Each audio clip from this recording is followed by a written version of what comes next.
हरियाणा के गोहाना में रात को बहुत बड़ा एक्सीडेंट हो गया। एक कार बहुत तेज स्पीड में थी और सामने से आ रहे ट्रक से टकरा गई।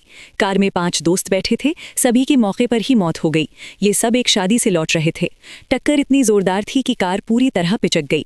गांव में शोक का माहौल है, घर वालों का रो रो कर बुरा हाल है। मुख्तार अंसारी का खास आदमी बॉबी पुलिस एनकाउंटर में मारा गया। पुलिस का कहना है कि बॉबी बहुत बड़ा अपराधी था और जेलर की हत्या में भी शामिल था।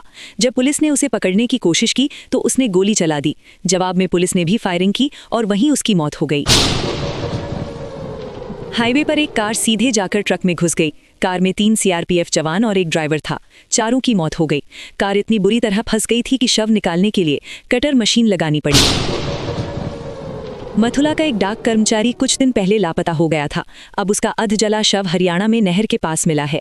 परिवार का कहना है कि उसे पहले अगवा किया गया और फिर जिंदा जला दिया गया। पुलिस इस मामले की जांच कर रही है। कांग्रेस अध्यक्ष खरगे के एक बयान पर राजनीति गर्मा गई है। उन्होंने कहा था, हैदराबाद वाली परेशानी यूपी में मत लाओ। इस बात को लेकर बीजेपी ने हमला बोला है। कांग्रेस सफाई दे रही है कि उनके बयान को गलत तरीके से पेश किया गया है।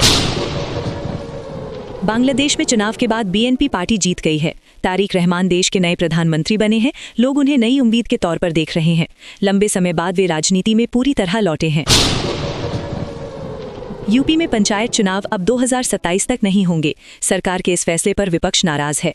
अखिलेश यादव ने कहा है कि सरकार जानबूझकर चुनाव टाल रही है। वहीं समाजवादी पार्टी में 2 बड़े नेताओं के शामिल होने की चर्चा है।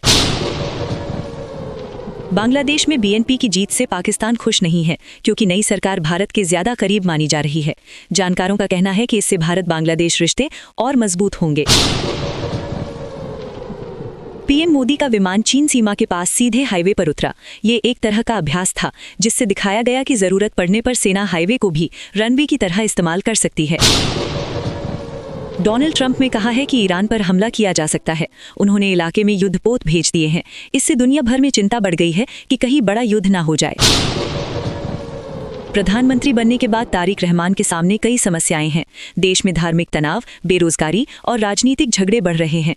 अब देखना होगा कि वो इन सबको कैसे संभालते हैं। भारतीय वायुसेना के फाइटर जेट्स ने चीन सीमा के पास हाईवे पर लैंडिंग की। करीब 40 मिनट तक अभ्यास चला।